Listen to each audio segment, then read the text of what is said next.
Malayo sa ingay ng mga sasakyan. Gusto mo ba ay katahimikan? Hanap mo ba ay relaxation ng mga mahal mo sa buhay, ng mga kaibigan, kamag-anak at mga tropa? Pasyalan nyo na dito sa Ilaya Resort. Dito lamang yan, matatagpuan sa may Kanlubang. Malapit lamang ito sa aming area sa may Kapayapaan. At bungad nga nito, pinakita natin sa inyo dito sa drone shot ang may entrance at saka may parking area. Napakaganda ng lugar na ito dito pa lamang sa labas at napakalawak ng parking area. Napaka-press ng hangin na iyong malalanghap at napakagaganda ng views at mga pang my day natin ay talaga namang sulit na sulit. Kung napapansin ninyo, yung nasa likuran natin na nakikita ninyo dito sa may drone shot na kulay gray na yan ang bago at aabangan ng lahat na bago nilang ginagawang swimming pool.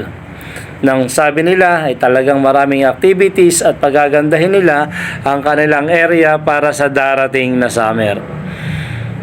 Ngayon nga pala, eto na agad ang sumabak sa amin. Makakain kami ng tanghalian. Nagpalipad na naman si Jason, ng ating piloto, ng kanyang drone.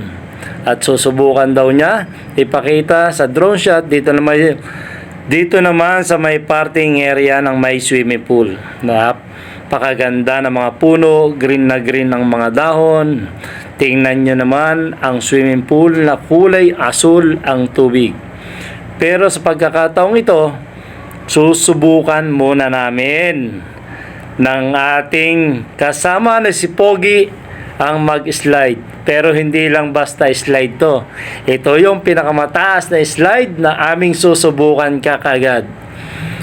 Para nang sa ganon, mawala na yung aming kaba at nervyos pa sa mga susunod na slide na mas mababa naman dito. Mayroon ditong mga tube, meron ditong gagamitan ng salbabida, pero dito sa slide na to, kailangan pala ay may matting na hindi naman namin nagamit ni Pogi dahil sa walang lifeguard pa ay umakyat na kami sa pataas at kami ay nag-prepare na para mag-slide. Siyempre, daanin muna natin sa pasayaw-sayaw para mawala yung ating kaba. Dapat pala rito, bago kayo mag-slide, ay kukuha kayo ng matting doon sa baba at iakyat ninyo. At kayo pala ay nakadapa na magpapa-slide dito na nakahawak sa may matting at kayo ay nakadapa. Sa pagkakataong ito, wala kaming matting na ginamit at kami ay nag-slide lamang sa napakataas at napakakulay na slide na to dito sa Ilaya. Nung natanggal ng aming kaba, nag-prepare na kami ni Pogi kasama ang dasal at panalangin para sa mataas na ito at iyon na nga at bumulusok na nga ng pagkakabilis-bilis pala ng bulusok niyan. Ewan ko lamang kay Pogi bakit naiwan, siguro kinabahan pa. Ayan, susunod natin pupuntahan syempre yung spiral, yung tube, tapos yung gumagamit ng salbabida. Pero yon, nung matapos yon, dito naman kami sa may malapit at mababang slide. Niyayaya nga namin ang kung ibang kasama namin, nasamahan kami mag-slide at dahil mababa naman to, ngunit ayaw nila. 7 slide to na pwede kayo magsabay-sabay, magkakaibigan, magkakapatid, yan, magkakatropa, sabay-sabay kayo mag-slide ditong 7, tamang-tama yan sa inyo kung kayo natatakot mag-isa. Pero sa pagkakataong ito, ayaw sumama ng kasama namin, kaya gaya ng dati, kami munang dalawa uli ni Pogi ang susubok dito. Kasama yung ating operator ng ating drone na si Jason Dumasig na napakagaling mag-operate ng drone, ay siya muna yung ating videographer sa pagkakataong ito. Ayan na. At umakyat na nga kami dalawa hanggang sa nakatingin na lamang yung iba nating mga kasamahan at pinagmamasdan kami kung ano ba yung magiging reaction namin dito sa taas ng slide na to.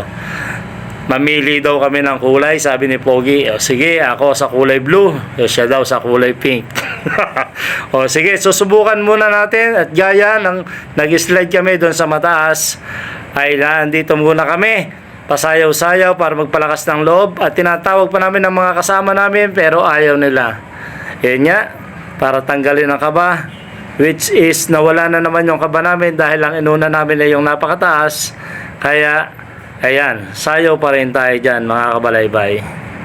Ayun, nag-umpisa na. Medyo matarik-tarik din to. Talagang napakabilis lamang ng slide na ginawa dyan. Napakalinaw ng tubig. Napakasarap, napakalamig kung ikaw ay hangover ng gabing iyon. Yan. Pagkatapos namin dyan, na kami magpa-slide, siyempre, hindi mawawala yung ang aming pampainit ng katawan, ang 4 kantos. Ayan, talagang nandyan yung mga kasama namin na nandyan sa cottage na yan. Yan, si Jason na nandyan at nandyan yung kapatid ni Pogi. Yan, at saka yung iba pang yan, bisita ni Pogi na naandyan sa cottage na yan. At ngayon naman, kukumbinsihin namin na sila'y sumama sa amin at mag-slide. Hindi naman nakakatakot. At yun, nakahikayat nga kami ng dalawa, kapatid ni Pogi at saka yung isa. At yan, at sinubukan na nga rin namin na magpa-slide dito. At yun ang nangyari. Tuloy-tuloy ang saya, tuloy-tuloy ang ligaya sa malamig at napakagandang area dito sa Maylaya. Napakataas ng slide, napakaganda ng ambience, napakaganda ng paligid, sariwang hangin ng iyong malalanghap. Kung ikaw ay talagay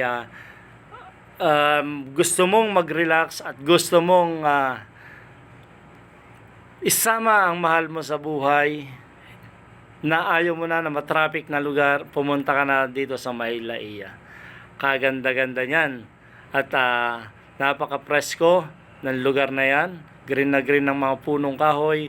Kung makikita ninyo, yung slide, ang ganda sa mata. Napakakulay, napakaganda ng pagkakagawa, napakaganda ng pagkakadesign. At yung mga cottage na naandyan ay napakaraming cottage. Kaya ang dami niyang kayang i-accommodate dito sa resort na to. Ayan, kung makikita ninyo dito sa drone shot na ito, yung paligid, talaga namang masasabi mo na talagang yung problema mo kahapon ay nawala na pang samantala. Kaya ano pang hinihintay? Isama nyo na sa bucket list nyo ang pagpunta dito sa may Ilaya Resort. Dito lamang yan sa may Canlubang. Subukan ninyo yung aming na-experience para naman maranasan ninyo mag-slide sa napakataas at napakagandang slide na yan. At ganoon din, siyempre namnamin ang tubig na napakalamig diyan sa may Laia. Laia o sa Ilaya Resort pala. Ayan, talagang bawal lamang magdala ng anumang inumin, mga alak na nakalalasing, pero pwedeng bumili doon sa loob. Bawal din ang mga speaker kasi may sounds na ginagamit diyan na centralized na yung kanilang sound. Ayan, kung makikita ninyo yung spiral na yan na gumagamit ng salbabida, isang napakataas na slide din at talagang napakasarap ding subukan. At yan, at hanggang sa muli, sana mapasyalan uli natin to. Maraming salamat kay Pogi. Yan, dispedida niya ng araw na yan at kami nagsama-sama. Si Jason na operator ng drone, nakasama rin natin dyan. Maraming salamat sa inyo lahat. At sa mga nakasama natin dyan sa Ilaya Resort, maraming salamat at God bless you all. I love you. Hanggang sa muli na pagbabalik. Hanggang sa muli sa Ilaya Resort, Canlubang. I love you all.